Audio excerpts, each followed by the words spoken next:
안녕하십니까? 마음이 평화로워지는 순간, 삶 또한 더욱 평화로워지는 곳, 마음법당에 오신 모든 분을 진심으로 환영합니다. 오늘 이 시간은 불교의 가장 근본적인 지혜를 만나고 그 뿌리가 되는 부처님의 가르침을 이해하는 첫 걸음입니다. 마치 깊은 산속 옹달샘을 찾아 나서듯 저희는 수천 년의 시간을 넘어 우리에게 전해지는 부처님의 깊은 말씀 속으로 함께 여행할 것입니다.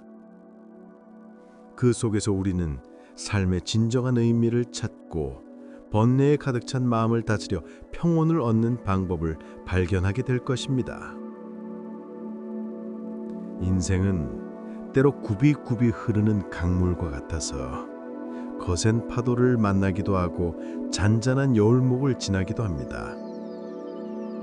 하지만 부처님의 지혜는 이 강물 위에서 우리가 표류하지 않고 목적지로 나아갈 수 있도록 돕는 든든한 뗏목이 되어줄 것입니다. 편안한 마음으로 부처님과의 첫 만남을 시작해 볼까요? 이 자리가 여러분의 인생 여정 속에서 작은 휴식처이자 새로운 지혜의 문이 되길 간절히 바랍니다. 이 따뜻한 공간에서 잠시 세상의 시름을 내려놓고 자신에게 집중하는 시간을 가져보십시오. 우리는 오늘 부처님이라 불리는 위대한 분의 삶을 잠시 따라가 볼 것입니다. 지금으로부터 약 2500여 년 전, 지금의 네팔 남부 지역에 카필라바스투라는 작은 왕국이 있었습니다. 이곳의 왕자로 태어나신 분이 바로 시다르타 고타마이십니다. 시다르타 왕자님은 태어날 때부터 비범한 면모를 보였고 왕실은 그가 왕위를 이을 위대한 왕이 될 것이라 기대했습니다. 미래의 고통으로부터 그를 보호하려는 듯 왕실의 모든 보호 속에서 부귀영화를 누리며 성장하셨습니다. 금은 보화로 치장된 궁궐 안에서 아름다운 음악과 춤, 산의 진미가 그를 둘러쌌습니다. 늙음과 병듦, 죽음 같은 불쾌한 현실은 철저히 숨겨져 그는 세상의 어떠한 그늘도 알지 못하도록 격리된 채 자랐습니다. 마치 아름다운 꽃으로 장식된 황금 새장 속에 갇힌 새처럼 부족함 없는 삶 속에서 모든 즐거움을 누리셨습니다. 하지만 29살이 되던 해 시다르타 왕자님의 삶은 예측할 수 없었던 큰 전환점을 맞이합니다. 궁궐 밖으로 나들이를 나갔다가 생전 처음으로 그에게는 너무나도 생소했던 4가지 진실한 모습을 마주하게 된 것입니다. 첫째는 늙고 기운 없는 사람의 모습이었습니다. 생기가 없고 몸이 쇠약해져 허리가 굽고 흰머리를 한 노인의 모습은 영원할 줄 알았던 젊음과 아름다움이 결국 시들어버린다는 충격을 안겨주었습니다. 그는 나도 언젠가는 저렇게 늙을 것인가 하는 질문을 던졌습니다. 둘째는 병들어 고통받는 사람이었습니다. 육체의 고통 앞에서 절규하며 신음하는 모습은 그 어떤 부와 권력도 피할 수 없는 질병의 그림자를 보게 했습니다. 나 또한 언젠가 저 병든 사람처럼 고통스러워할 것인가? 그의 마음은 깊은 동요를 겪었습니다. 셋째는 싸늘하게 식은 죽은 시신이었습니다. 모든 생명에게 피할 수 없는 종착역인 죽음의 앞에서 존재의 유한함과 덧없음에 대한 깊은 상념에 잠겼습니다. 그는 내가 가진 모든 것, 이 생명조차도 영원하지 않다니 하고 생각했을 것입니다. 이 3가지 모습은 왕자님에게 인생의 고통이라는 거대한 질문을 던져주었습니다. 아무리 부유하고 높은 신분일지라도 늙고 병들고 죽는 것은 그 누구도 피할 수 없는 진실이었기 때문입니다. 이 세상을 관통하는 근원적인 고통 앞에 왕자님은 큰 번뇌에 휩싸였습니다. 이어서 왕자님이 마주한 것은 이러한 삶의 고통으로부터 벗어나기 위해 온전히 자신을 바쳐 수행하는 한 수행자의 모습이었습니다. 그의 평온하고 진지하며 흔들림 없는 모습은 왕자님의 마음에 큰 울림을 주었습니다. 마치 길을 잃은 나그네에게 등불이 밝혀지듯 그에게는 고통 없는 삶을 향한 가능성이 엿보였습니다. 이 사문유관이라고 불리는 경험을 통해 시다르다 왕자님은 인생의 근본적인 고통을 해결하고 참된 행복을 찾아야겠다는 굳건한 결단을 내리십니다. 결국 모든 황실의 부귀영화와 사랑하는 가족들을 뒤로하고 궁궐을 떠나는 출가래를 선택하게 됩니다. 이것은 단순히 현세적인 고통을 피하려는 현실 도피가 아니라 인간이라면 누구나 겪게 되는 근본적인 고통에서 벗어나 참된 행복을 찾기 위함이었습니다. 이는 겉으로 보이는 화려함보다는 삶의 진실을 마주하고자 하는 용기이자 우리 모두가 살면서 한 번쯤 느껴보셨을 삶의 본질적인 물음과 맞닿아 있습니다. 그는 자신의 행복만을 위함이 아닌 모든 중생의 고통을 해결하기 위한 원대한 서원을 세운 것이었습니다.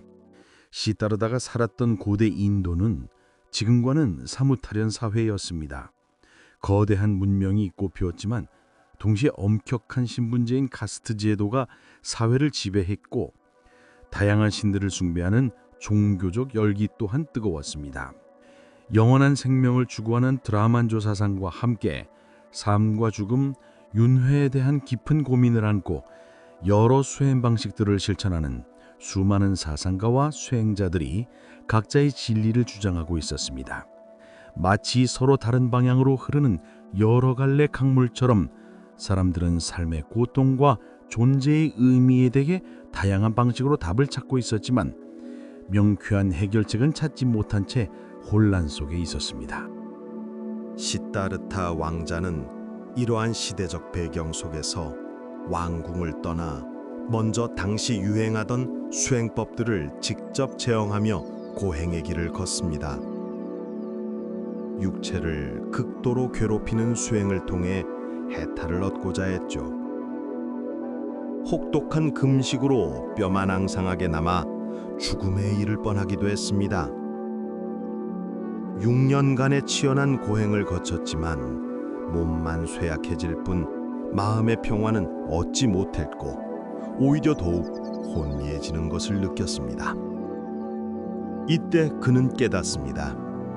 극단적인 고행도 지나친 쾌락도 모두 진정한 해탈의 길이 아니라는 것을요. 바로 여기에서 부처님 가르침의 중요한 개념 중 하나인 중도의 사상이 싹트게 됩니다. 너무 호사스럽지도 너무 고통스럽지도 않은 길, 양극단에 치우치지 않고 지혜롭게 균형을 잡는 길이 진정한 해탈로 이어진다는 깨달음이었습니다. 결국 시다르타는 보드가야의 보리수 아래에서 깊은 명상에 잠깁니다. 모든 번뇌와 미망을 끊어내고 마침내 삶의 진정한 이치를 깨달아 부처, 즉 보따락 되셨습니다. 부처라는 이름은 바로 깨달은 자라는 의미입니다.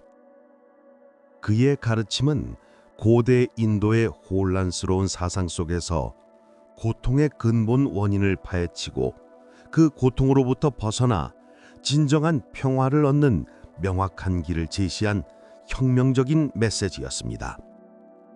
이는 단순히 종교적인 가르침을 넘어 시대를 초월하여 인류 보편의 지혜이자 삶의 철학으로 자리 잡게 되었습니다. 부처님의 가르침은 혼란스러운 세상 속에서 헤매는 이들에게 밝은 등배가 되어 주었습니다. 부처님께서 깨달음을 얻으신 후 45년간 여러 곳을 다니시며 수많은 사람에게 진리를 설하셨습니다. 그의 말씀은 그 자체로 치유이자 깨달음의 빛이었습니다. 그런데 그 당시에는 종이가 없었기에 부처님의 가르침은 처음에는 기록된 것이 아니라 부처님의 제자들이 듣고 외워서 서로에게 전하며 구전으로 전해졌습니다. 마치 귀한 민요가 마을 사람들의 입에서 입으로 전승되듯이 말이죠. 그리고 부처님께서 임렬하신 후 제자들은 스승의 귀한 말씀을 후대에 온전히 전하는 것이 가장 중요한 사명이라고 생각했습니다. 그래서 모두 한자리에 모여 각자가 기억하는 부처님의 말씀과 계율을 다시 확인하고 정리하는 작업을 시작했습니다. 이것을 경전결집이라고 합니다. 수많은 사람들이 모여 부처님의 가르침 한마디 한마디를 확인하며 오류를 줄이고 그 본질을 보존하려 노력한 것입니다. 이는 인류 역사상 유례없는 거대한 지식 보존 작업이었습니다. 이렇게 구전으로 전해지던 가르침이 시간이 지나면서 팔리어로 기록된 것이 바로 니까야이며 인도를 넘어 중국으로 전해져 한문으로 번역된 것이 아함경입니다. 언어는 다르지만 이 두 경전은 내용의 약 80% 이상이 서로 일치합니다. 이는 마치 똑같은 메시지를 담은 테이프가 두 종류의 플레이어에서 재생되는 것과 같습니다. 서로 다른 언어로 기록되었지만 그 안에 담긴 부처님의 목소리는 동일한 것입니다. 그래서 우리는 니까야와 아함경을 부처님께서 직접 설하신 가르침을 가장 원형에 가깝게 담고 있는 초기 불교 경전이라 부르며 그 가치를 매우 높게 평가합니다. 부처님의 가르침을 이해하는 데 가장 중요한 출발점이 됩니다. 니까야는 크게 5부분으로 나뉩니다. 디가 니까야는 길이가 긴 설법들을 모은 것으로 부처님의 최후의 가르침인 대반열반경 등 장엄한 가르침이 담겨 있습니다. 마지막 니까야는 중간 길이의 설법들을 모은 것으로 부처님의 핵심 가르침과 제자들과의 대화가 상세하게 기록되어 있습니다. 상요따 니까야는 주제별로 관련된 설법들을 모은 것으로 특정한 가르침을 깊이 이해하는 데 도움이 됩니다. 앙구따라 니까야는 숫자 순서로 정리된 설법들을 모은 것으로 실천적인 수행 지침들이 포함되어 있습니다. 큐타카 니까야는 기타 작은 경전들을 모은 것으로 법구경과 같은 아름다운 시 구절들도 이곳에 포함되어 있습니다. 아함경도 이와 유사하게 4부분으로 구성됩니다. 장아안경은 긴 내용들을 모은 것이고 중아함경은 중간 길이의 내용을 담고 있으며 자바함경은 다양한 주제들을 모은 것이고 증일아함경은 숫자와 관련된 설법들을 담고 있습니다. 이 경전들 속에는 부처님의 생애 이야기, 제자들과의 생생한 대화, 쉽고 명쾌한 비유를 통한 가르침, 실천적인 수행의 방법론과 당시 인도의 다양한 사상과의 치열한 논쟁까지 생생하게 담겨 있습니다. 이 모든 것이 우리가 앞으로 탐험할 지혜의 보고입니다. 초기 불교 경전은 단순히 오래된 이야기가 아니라 지금 우리의 삶 속에서도 여전히 유효한 가르침을 담고 있습니다. 복잡한 마음을 다스리고 고통과 번뇌에 대한 해답, 그리고 마음의 평화를 얻는 방법이 바로 이 경전들 속에 살아 숨쉬고 있습니다. 마치 보물 지도처럼 우리의 내면을 탐험하는 데 필수적인 길잡이가 될 것입니다. 이제 오늘 배운 모든 것을 하나로 꿰뚫는 부처님 가르침의 핵심 중의 핵심, 사성제에 대해 간략히 소개할 시간입니다. 이는 4가지 거룩한 진리라는 뜻으로 불교의 모든 지혜는 이 사성제로부터 출발한다고 해도 과언이 아닙니다. 마치 건물의 튼튼한 기초처럼 이 4가지 진리를 이해한다면 불교의 깊은 가르침도 어렵지 않게 다가올 것입니다. 부처님께서 깨달음을 얻으신 후 처음으로 설하신 가르침이 바로 이 사성제였습니다. 그럼 사성제가 무엇인지 하나하나 간략히 살펴볼까요? 마치 병의 증상을 파악하고 원인을 찾고 치료 방법을 찾아 건강을 회복하듯이 사성제는 고통의 문제를 해결하는 논리적인 과정과 같습니다. 첫 번째, 고성제. 삶은 고통이다. 우리의 존재는 본질적으로 고통을 수반한다는 진리입니다. 이는 비단 육체적인 아픔만을 의미하는 것이 아닙니다. 태어나고 늙고 병들고 죽는 육체적 고통은 물론 사랑하는 사람과의 이별, 싫어하는 사람과의 만남, 원하는 것을 얻지 못하는 좌절, 그리고 심지어 기쁨과 행복마저도 영원하지 않기에 그 변화 속에서 오는 미묘한 불만족과 공허함까지도 고통의 범주에 포함됩니다. 우리가 아무리 만족스러운 삶을 살고 있다고 생각할지라도 마음 깊은 곳에는 늘 알 수 없는 불안과 허무감이 자리하고 있습니다. 부처님은 이러한 고통을 외면하는 대신 그것이 삶의 일부임을 인정하고 받아들이는 것에서 모든 지혜가 출발한다고 하셨습니다. 이것은 결코 삶을 비관적으로 보는 것이 아니라 나는 왜 이렇게 괴로운가?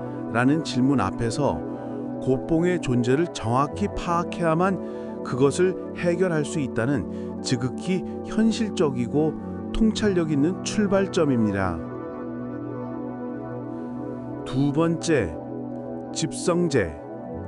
고통에는 원인이 있다. 고통이 무작정 일어나는 것이 아니라 반드시 그 원인이 있다는 진리입니다. 그 원인은 바로 우리의 마음속에서 끊임없이 일어나는 갈애, 즉 끝없는 갈망과 집착, 그리고 탐욕, 성냄, 어리석음 같은 번뇌들입니다. 마치 마르지 않는 샘물처럼 우리는 만족할 줄 모르고 무언가를 계속 갈구하기 때문에 고통이 끝없이 이어지는 것입니다.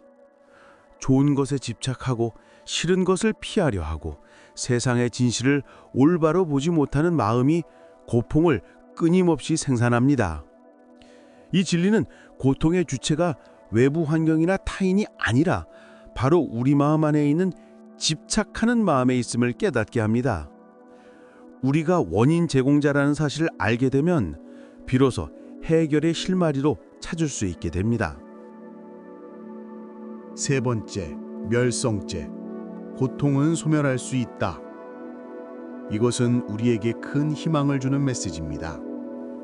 고통의 원인인 갈해와 번뇌를 완전히 소멸할 수 있다는 진리입니다. 모든 갈망과 집착이 사라진 상태, 그 절대적인 평화의 상태를 열반이라 부릅니다. 열반은 죽음 이후의 세계나 저 멀리 있는 피안의 세계가 아니라 바로 지금 여기서도 마음속 번뇌가 완전히 소멸된 상태에서 경험할 수 있는 진정한 행복입니다. 마치 활활 타오르던 불길이 연료고다에 고요히 꺼지는 것과 같습니다. 불길이 사라진 곳에 평화가 찾아오듯이 번뇌가 사라진 마음에 열반의 평화가 찾아옵니다. 이는 고통이 일시적이거나 숙명적인 것이 아님을 우리 스스로 노력하여 충분히 벗어날 수 있음을 명확히 보여줍니다. 네 번째, 도성제. 고통을 소멸하는 길이 있다. 마지막으로 고통을 소멸하고 열반에 이르는 구체적인 실천 방법이 있다는 진리입니다. 이 길은 바로 팔정도라고 불리는 8가지 바른 실천 방법입니다. 팔정도는 단순히 지식만을 의미하는 것이 아니라 바르게 보고 바르게 생각하고 바르게 말하고 바르게 행동하며 바르게 생활하고 바르게 노력하고 바르게 마음을 챙기고 바르게 집중하는 8가지 실천 덕목을 말합니다. 이 도성제는 추상적인 깨달음이 아니라 일상생활 속에서 누구나 실천하며 고통을 줄이고 평화를 얻을 수 있는 구체적인 지침입니다. 마치 목적지까지 가는 상세한 지도를 제공하는 것과 같습니다. 이 사성제는 우리가 앞으로 마음법당에서 초기 불교 경전의 깊은 지혜를 탐험하는데 가장 중요한 이정표가 될 것입니다. 인생의 모든 순간에 고통이 있음을 인정하고 그 원인을 파악하며 그것을 소멸하고 나아가 그 길을 걸어가는 것, 이것이 바로 부처님의 핵심 가르침이며 우리의 삶을 평화롭게 이끌어줄 가장 명쾌한 지혜입니다. 오늘 부처님과의 첫 만남 어떠셨습니까? 시타르타 왕자의 깊은 고민에서 시작되어 깨달음을 통해 인류에게 전해진 부처님의 위대한 가르침, 그리고 그분의 육성이 고스란히 담긴 니까야와 아함경, 마지막으로 모든 불교 지혜의 뿌리인 사성제에 대해 간략히 살펴보았습니다. 이 모든 지혜가 바로 저희 마음 법당이 앞으로 여러분과 함께 걸어갈 길에 든든한 지도가 되어 줄 것입니다.